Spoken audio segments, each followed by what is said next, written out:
नमस्कार मित्रांनो, मी अविनाश अंकुशराव. आज आपण सूक्ष्म अर्थशास्त्र प्रकरण पहिलं यातील पुढील भाग पाहणार आहोत. सूक्ष्म अर्थशास्त्र म्हणजे काय, त्याची व्याप्ती, स्वरूप आणि मर्यादा पाहिल्यानंतर सूक्ष्म अर्थशास्त्रामध्ये आणि स्थूल अर्थशास्त्र यातील फरक याविषयी आपण माहिती पाहणार आहोत. Micro economic study the personal consumption, specific industries, specific prices.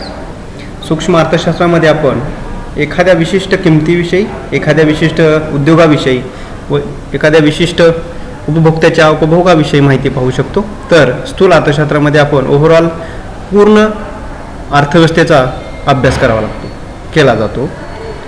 दुसरा महत्त्वाचा फरक आहे, सूक्ष्म अर्थशास्त्रामध्ये व्हॅल्यू थिअरी आणि मार्जिन ॲनालिसिस, मूल्य सिद्धांत आणि सीमांत विश्लेषणाचा अभ्यास केला जातो. तर स्थूल अर्थशास्त्रामध्ये देशाचं राष्ट्रीय उत्पन्न आणि रोजगार सिद्धांत याचा अभ्यास केला जातो. सूक्ष्म अर्थशास्त्रामध्ये प्राथमिक वैयक्तिक पातळीवर विश्लेषण केलं जातं, तर स्थूल अर्थशास्त्रामध्ये राष्ट्रीय आंतरराष्ट्रीय पातळीवर समस्यांचं विश्लेषण केलं जातं. पुढचा फरक आहे, सूक्ष्म अर्थशास्त्रामध्ये वैयक्तिक उद्योग संस्था किंवा व्यक्तिगत वित्तीय व्यवस्था किंवा वित्तीय समस्या यांचा अभ्यास केला जातो. तर स्थूल अर्थशास्त्रामध्ये जागतिक व देशांतर्गत ओव्हरऑल देशाच्या आर्थिक प्रश्नांचं त्या ठिकाणी सोडवणूक केली जाते. सूक्ष्म अर्थशास्त्रामध्ये उत्पादन घटकांचा परतावा हा सूक्ष्म पद्धतीने अभ्यासला जातो. तर स्थूल अर्थशास्त्रामध्ये मात्र उपभोक्त्याच्या एकूणच उपभोगाचा व देशातील एकूण गुंतवणुकीचा अभ्यास त्या ठिकाणी केला जातो. या सूक्ष्म अर्थशास्त्राचं विश्लेषण सनातनवादी अर्थतज्ञ ॲडम स्मिथ, जे.बी. से, मार्शल यासारख्या अर्थतज्ञांनी केलं. तर स्थूल अर्थशास्त्राचं विश्लेषण लॉर्ड केन्स यांनी त्या ठिकाणी केलेलं आहे.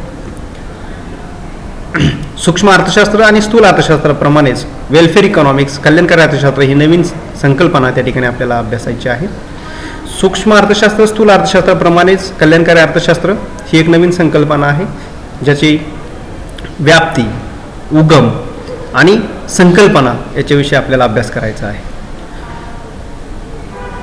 कल्याणकारी अर्थशास्त्राची संकल्पना पिग्विन यांनी 1920 मध्ये इकॉनॉमिक ऑफ वेलफेअर, कल्याणकारी अर्थशास्त्र नावाच्या पुस्तकामध्ये त्या ठिकाणी मांडली, ज्यामध्ये त्यांनी मानवाच्या कल्याणाविषयी विश्लेषण करत असताना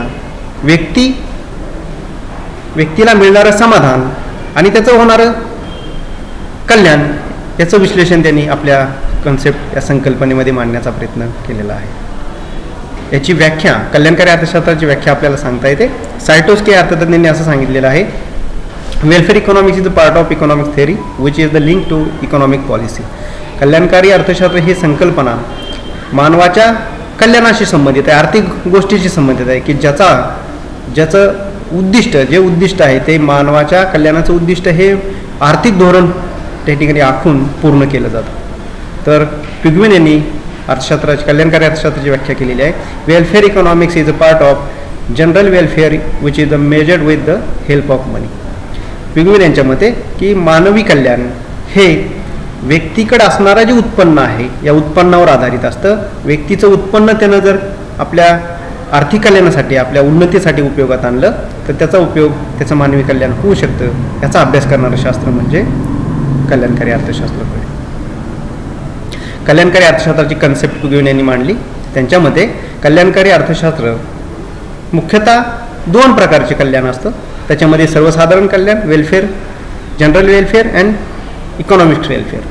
वास्तविक पाहता सर्वसाधारण कल्याणाचाच एक भाग आर्थिक कल्याण आहे. त्याच्यामध्ये आणखी कल्याणाविषयी विश्लेषण करतात. त्याच्यामध्ये सामाजिक आहे, राजकीय आहे, धार्मिक आहे, जॉग्राफिकल आहे, भौगोलिक आहे. या वेगवेगळ्या कल्याणाविषयी अभ्यास सर्वसाधारण कल्याणामध्ये ठिकाणी केला जातो. वास्तविक पाहता पिग्विन यांची कन्सेप्ट अशी आहे की व्यक्तीच्या उत्पन्नात जर वाढ झाली आणि वाढलेलं उत्पन्न हे जर का समान पद्धतीने वितरित झालं असेल तर खऱ्या अर्थाने देशाच्या अर्थव्यवस्थेमध्ये मानवी कल्याण, आर्थिक कल्याण झालं असं म्हणतात. केवळ उत्पन्न वाढणं गरजेचं नाही, तर वाढलेलं उत्पन्न देखील समान पद्धतीने वितरित होणं गरजेचं आहे. ही महत्त्वपूर्ण कन्सेप्ट मांडले.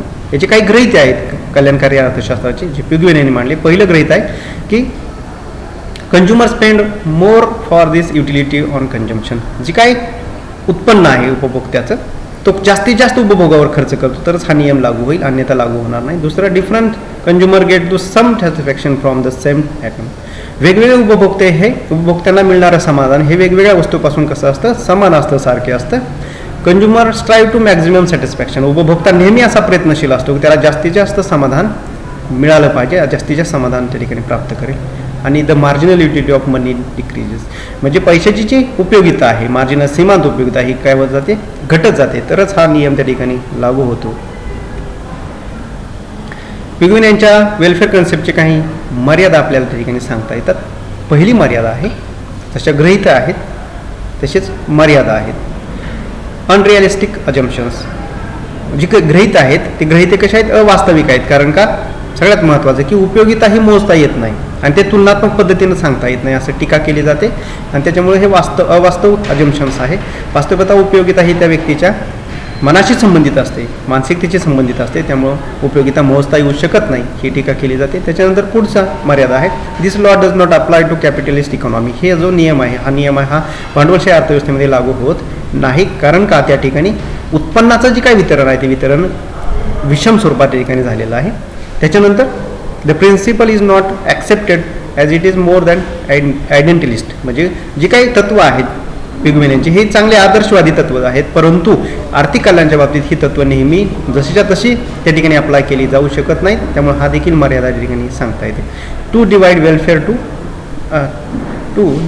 Welfare into two part. वास्तविकता आर्थिक कल्याण हे दोन भागामध्ये विभागलं जातं, एक आहे आर्थिक घटक आणि बिगर आर्थिक घटक. वास्तविकता टीकाकार असं म्हणतात की ह्या दोघांमध्ये महत्त्वाचा संबंध असतो. कारण का, एखाद्या व्यक्तीचं कल्याण हे आर्थिक घटकावर बी अवलंबून असतं आणि बिगर आर्थिक घटकावर बी अवलंबून असतं. त्यामुळे दोन्ही घटक हे कल्याणासाठी महत्त्वाचे असतात, त्याला वेगळं विभागणी केली जाऊ शकत नाही असं टीकाकार म्हणतात. त्याच्यानंतरची मर्यादा आहे किंवा टीका आहे, and increase in the income does not necessary main increase in welfare. वास्तविक बाधा टीकाकार असं म्हणतात की उत्पन्नात वाढ होणं गरजेचं आहे, परंतु वाढलेलं उत्पन्न हे नेहमीच कल्याणासाठी उपयोगात आणलं जातं का, हे देखील महत्त्वाचं आहे. त्यामुळे बऱ्याच वेळेस लोकांचं किंवा उपभोक्त्याचं उत्पन्न वाढतं, परंतु त्या उत्पन्नाचा उपयोग हे कल्याणासाठी, मानवी कल्याणासाठी उपयोगात आणला जात नाही, हे देखील मर्यादा ठिकाणी केली जाते. ते या पद्धतीने काही मर्यादा वेलफेअर इकॉनॉमिक्समध्ये आपल्याला पिग्विन यांच्या सिद्धांतामध्ये पाहायला मिळतात.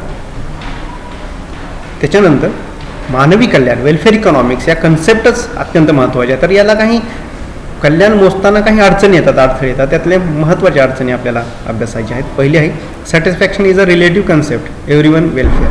वास्तविकता समाधान ही कन्सेप्ट सापेक्ष प्रमाणात आहे, तुलनात्मक पद्धतीने अभ्यास करणारी संकल्पना आहे आणि प्रत्येक व्यक्तीचं कल्याण हे वेगवेगळं असू शकतं. त्यामुळे ते अभ्यास करताना बऱ्याच वेळा अडचणी येतात, मोजताना अडथळे निर्माण होतात. त्याच्यानंतर इकॉनॉमिक इज अ डिफरंट. वास्तविकता आर्थिक गोष्टींचं विश्लेषण हे वेगवेगळ्या पद्धतीनं केलं जातं, याचा देखील मर्यादा ठिकाणी अभ्यासामध्ये येते. त्यामुळं हे देखील अडथळे आपल्याला पाहायला मिळतात. त्याच्या utility can not be measured. वास्तविकता ही सगळ्यात महत्त्वाची कल्याण मोजताना अडथळा आहे की वास्तविकता उपयोगिता ही मोजता येत नाही, आणि त्या न मोजल्यामुळं त्याला मिळणारं समाधान कसं मोजायचं याचा देखील एक मोठा प्रश्न असतो. त्यामुळे हे देखील मर्यादा आहे. त्याच्यानंतर the law of utility does not apply to the diminishing margin of money. पैशाची सीमांत उपयोगिता जर घटत असेल तर वास्तविक पाहता हा नियम सगळ्याच्या बाबतीत लागू होतो का.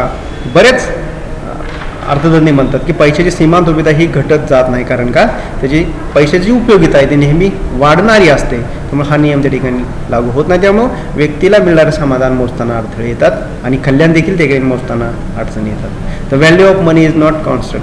पैशाचं मूल्य हे स्थिर नसतं, नेहमी ते बदलणारं असतं. ते घटतं केव्हा कमी होतं किंवा वाढतं.